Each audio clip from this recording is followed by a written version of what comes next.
من نمیدونم که با شما چی خبر بدم، خبر خوب بدم یا که خبر بد. این مردک خوب آخه روسیه خونه پدر نیست که هر چی که دلت بخواد بکنی. آخه احوال ابی بعد این کارایی که شما میگرانت ها میکنین با کنشت نسبت شما هر روز رید اعلام میکنن.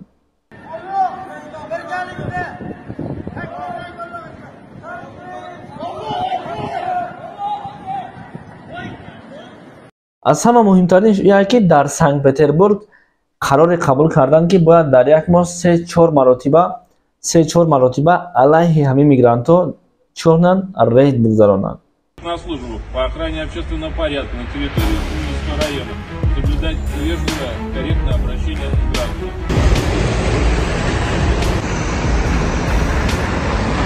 Один остается, блокирует дверь. اگر که شما آماده باشین ما نوار اختمون را سر کردیم. السلام علیکم دوستان عزیز، برادران و خواهران، با شما سلامتی خواهان هستم. با شما هستم ابو مدثر، مثل هر وقت دوست و برادر شما در کانال کاروان عمر هستین. حتما از شما خواهش ما همه که در زیر ویدیو یک تا لایک مونین تا دیگر رو از نوارهای ما باخبر شوه و برادر و خواهری که تو به کانال ما مهمان میشای ایتی خواهش ما همه که در می کانال پادپیسات بکن و نوارهای نوی ما با خبر باش. رحمت خداوند از همه شما راضی باشد.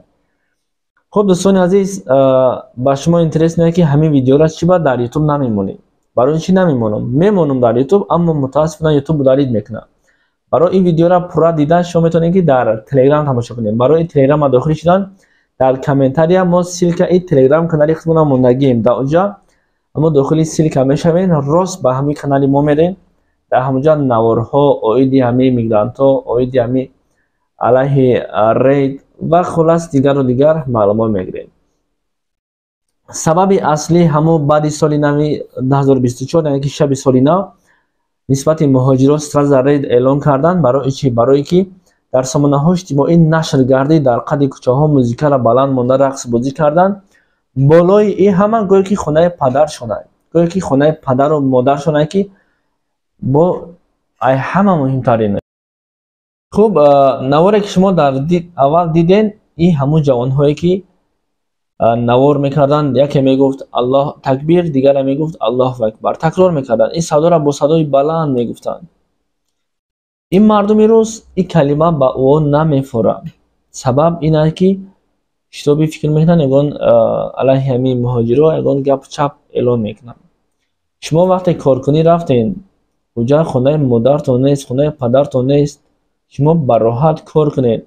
ای پشت همین 3 نفره که همین کار به همین کار دست دادین اشاره هزار مهاجر رو سرگردان کردین یا نادرست باشه خطا میگین. وقتی که این نوارهایی که در سامانه های اجتماعی نشر میگرده عیناً در کانال های روسیه چی می‌نویسن؟ گاستاربایتر اوجه ای خط گذروندن. مثلا گاستاربایتر رو میگه چیزی خواستن کدستن. برای همین شما کمتر احتیاط کنید. اگر بخواید که همین تینج کار بگردین اگر پرابلم نشه باید شما خودتون پرابلم سازان نکنید. همه عیب شما بعدا میگن که این کلازارتا ما را چشم دیدن ندارن، این ندارن. ما هم کار کرده که ما هم در مراسه هستیم. اگر گپ نیست رحم و میریم